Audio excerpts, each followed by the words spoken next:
A conversar de inmediato con Jaime Dupuy, director ejecutivo de Comex Perú, de este gremio empresarial, porque ellos han sacado un comunicado. Precisamente voy a colocar aquí el comunicado a doble pantalla, estimada Andrea. El comunicado dice lo siguiente de Comex Perú. El sicariato, extorsiones y uso de armamento de guerra deben tipificarse como terrorismo. Señala Comex Perú que urge que la presidenta asuma su liderazgo y convoque al Consejo de Estado para que se tome la urgente decisión de tipificar al sicariato, la extorsión y el uso de armamento de guerra como terrorismo, lo que conllevará de inmediato a endurecer las penas contra estos criminales que vienen haciendo de las suyas, aquí en Lima, en Trujillo, ni qué decirlo, en Sullana, en Piura, en Chiclayo, en todo el norte del país. Eh, ¿Cómo está? Muy buenas tardes, estimado señor Jaime Dupuy, le saluda Joel Quesada, bienvenido a Sol TV. Hola Joel, muchas gracias por la invitación. Saludos a todos los oyentes. Muchísimas gracias. Bueno, este comunicado, ustedes reclaman al gobierno que ponga las pilas en este tema de la seguridad ciudadana. Sí, claro que sí, Joel. Y el comunicado es fuerte porque creemos que el tema se está saliendo de las manos, ¿no? Y eso lo sufrimos en el día a día.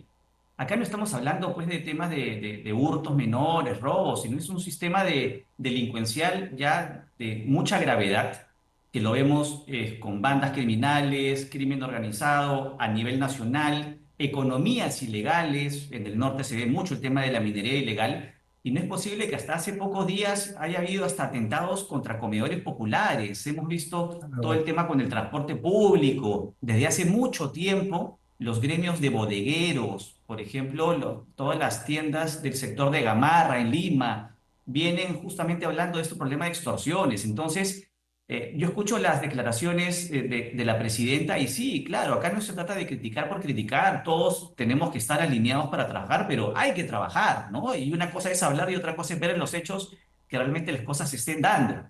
Y lo que vemos es que, vamos, no se está trabajando bien, ¿no? Y la cosa se va incrementando.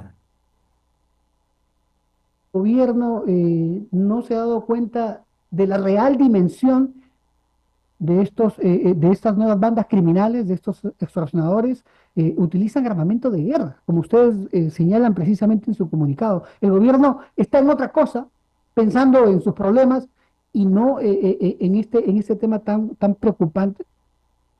Mira, yo creo que sí tienen que haberse dado cuenta de lo que viene ocurriendo, porque sería muy difícil no darse cuenta, Sí. pero entiendo que el problema está en la parte de gestión. ¿Qué hacer para enfrentarlo? Y eso es lo que Mm. vemos que de repente por la coyuntura política del día a día y de un gobierno que está más o menos en estado de sobrevivencia, no se están tomando las decisiones firmes y serias que deberían tomarse, ¿no? Porque como Mm. decimos en el comunicado, acá no es un tema, esto no es culpa de este gobierno, se viene arrastrando hace un tiempo atrás, pero el gobierno lo tiene que enfrentar actualmente. Y no es culpa solamente del Ejecutivo, sino que hay una serie de actores que tienen que alinearse, porque hay responsabilidades compartidas entre el Ejecutivo, el Congreso, el Poder Judicial, el Ministerio Público, que tienen que alinearse. Y por eso es que llamamos en el Consejo Directivo, en el comunicado, perdón, a que se pueda convocar un Consejo de Estado para que todos estos órganos se junten y alineen una estrategia firme y decidida para enfrentar de una vez el problema. Y hay una serie de acciones que se pueden ir tomando, ¿no?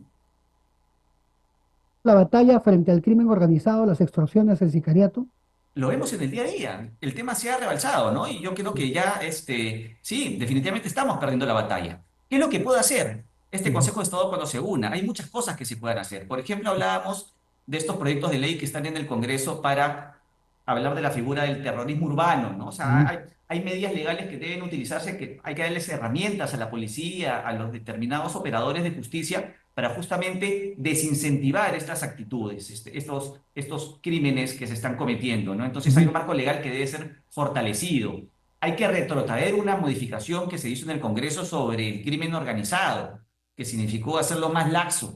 Tiene que fortalecerse ese asunto. Y definitivamente recursos. Hay mucha labor de inteligencia que tiene que realizarse por parte de la policía, trabajar con un grupo de fiscales, que efectivamente, vamos, que hagan las cosas, ¿no? No se pueden soltar a los delincuentes. O sea, hay una estrategia que tiene que implementarse.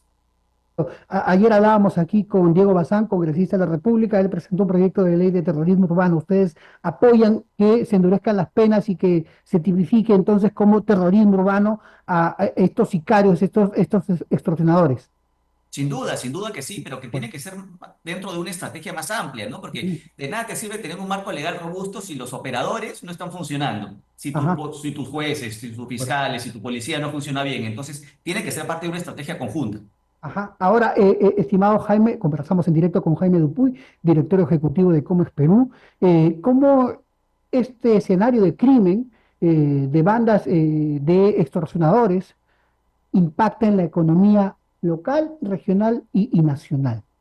Sí, mira, y hay varios niveles, ¿no? Y Ujú, eso lo sufrimos. O sea, tienes un impacto al ciudadano en el día a día, que no es ujú, posible que tu principal elemento de seguridad que tiene que garantizar, tu principal elemento que tiene que garantizar el gobierno es la seguridad. Entonces, el hecho que no se esté brindando esa seguridad plenamente significa ya una falencia por parte del gobierno. El ciudadano tiene que sentirse tranquilo para vivir tranquilamente. ujú, Segundo, tienes un nivel de impacto muy fuerte en cuanto a la economía. Tienes un tejido empresarial en el país prácticamente del 99% que son MIPES y tienes un porcentaje bastante importante de MIPES que están sufriendo las consecuencias de esta delincuencia que las afecta en el día a día. Hemos visto, por ejemplo, en el caso del transporte público, cómo están parando el transporte público en Lima Norte porque no pueden seguir operando por un tema de miedo frente a las extorsiones. Y sin duda, ya hablando un poco más macro, el elemento de seguridad es uno de los pilares fundamentales para promover la inversión en el país. Y no solamente la inversión nacional a todo tamaño, sino inversión extranjera. La inversión privada es el motor de la economía en el país. Si no tienes un nivel mínimo de estabilidad y de seguridad, la inversión no se va a dar. Y eso es lo que necesitamos para reactivarnos, ¿no? Para sacar a la gente de la pobreza, para desarrollar económicamente. Y ujú. estamos a puertas de ser anfitriones de una gran reunión de APEC que se va a realizar en el Perú. ¿Y qué mensaje le estamos dando a las personas que les estamos diciendo que vengan a invertir en el país si es que vivimos esta situación, ¿no? Ujú. Hay un cálculo de porcentaje, por ejemplo, que dejamos de ingresar a consecuencia del crimen en el país. Mira, con respecto al crimen en general no tengo la data, pero cuando hablamos de estos temas de crímenes organizados, uno de los elementos que les comentaba y que lo está sufriendo más el norte del país, por ejemplo, que en realidad ya está, es Es la la minería minería ilegal, ilegal. correcto, como Ajá. parte del concepto de economías ilegales en general. Ujú, Y si hablamos de la minería ilegal, es importante establecer que hoy por hoy es la primera actividad ilícita en el Perú por encima del narcotráfico. Esos ujú. son datos impresionantes, ¿no? Se calcula que el 44% de toda la producción de oro nacional es ilegal. Y más o menos que esto estamos estimando en un valor de 4.000 millones de dólares. Imagínate lo que significa esto. 4.000 millones de dólares. ¿Esto qué El supone? 44% de toda la producción de oro es ilegal. Es increíble. Ajá, y esta economía, ¿cómo se blanquea, digamos, aquí en el país, ¿no? Claro, y Este- eso va de la mano con narcotráfico, con trata de personas, con extorsión, en fin, una ajá, serie de elementos adicionales que van a estar relacionados con esta actividad ilegal, ¿no? ajá. Y la minería ilegal y este dinero, ¿no? Que detallas, ¿financian organizaciones criminales? Pero por ¿Financian? supuesto, pero por supuesto, las organizaciones criminales necesitan dinero para financiarse. Y si tienes que una de las principales, o ya la principal actividad ilegal en el país es la minería ilegal, obviamente que es un mecanismo de financiamiento de bandas criminales. Y Ujú, ojo, que también está muy vinculado con muchas personas de la política. Entonces, por eso también es muy importante hablar sobre estas propuestas normativas que se vienen hablando sobre permitir el financiamiento privado de los partidos políticos, porque si no, vas a estar no vas a estar en igualdad de condiciones y vas a tener muchos movimientos políticos que al no poder tener financiamiento formal, legal del sector privado, van a seguir financiándose por economías ilegales. ujú. Y eso es O algo sea, que este Congreso tiene que verlo para las próximas elecciones. es preocupante, ¿no? ¿Qué más les sugieren a ustedes como gremio al Parlamento de cara a la minería ilegal?